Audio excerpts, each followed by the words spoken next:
बीणा वाली मैया की कृपा अपरंपार बाए भैया। इनके कृपा से कुछ पढ़े के, सीखे के, बोले के, चले के लूर होला। ऐसे आज रहुलवा भी सरस्वती माई के दरबार में आइल बा। माई के चरण में गिर करके बार बार विनती करता कि हे माई तनी हमार भी एगो निहोरा बा कि बीणा वाली मैया तोहरो, सरस्वती मैया तोहरो महिमा महान बा। पर कदम मैया नैया बीच मझधार बा। पर कदम मैया नैया बीच मझधार बा।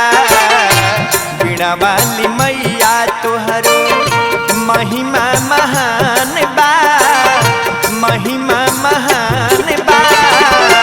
पर कदम मैया नैया बीच मझधार बा।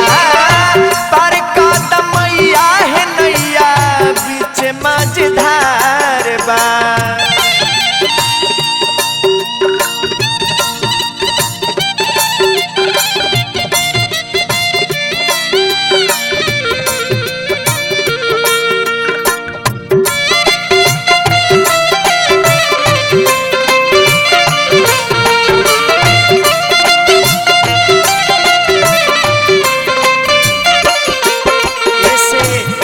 माई के चरण में हमार निहोरा बाकी मैया कैसे जेकरा पे नजर फेरलू विद्वान बना दिहलू। ओकरा के जग में तू महान बना दिहलू।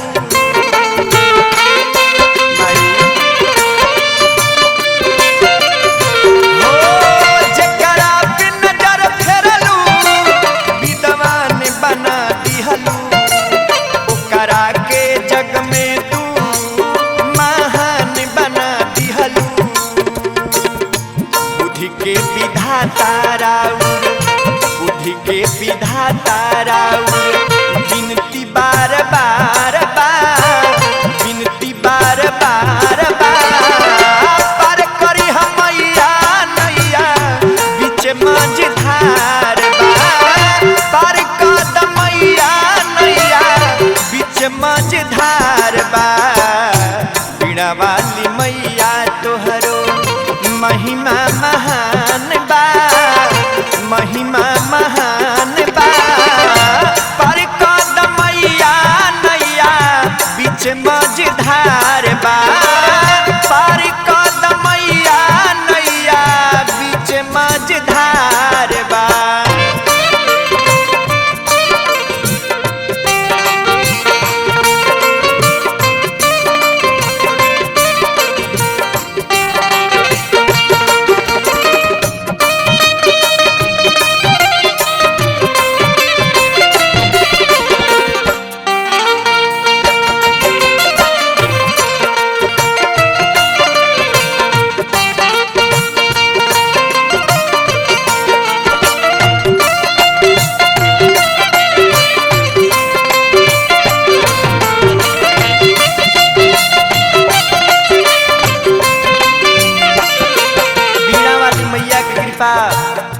एगो अंधा पर भी होला उ भी देखे लागेला।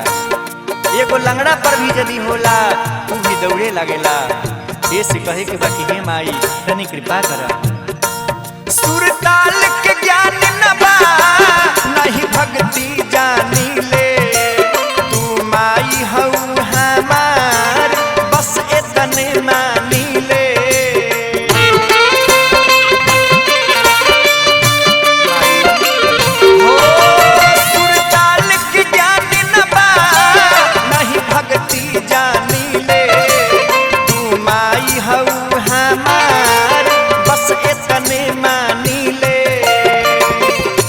लड़का तोहार आजू, बालका तोहार आजू खड़ा दुआर बा, खड़ा दुआर बा।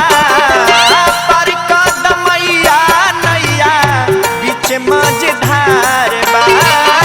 पर कदम मैया नैया बीच मझधार बा। बीणा सरस्वती मैया तोहरो महिमा महान बा। पर कद मैया नैया बीच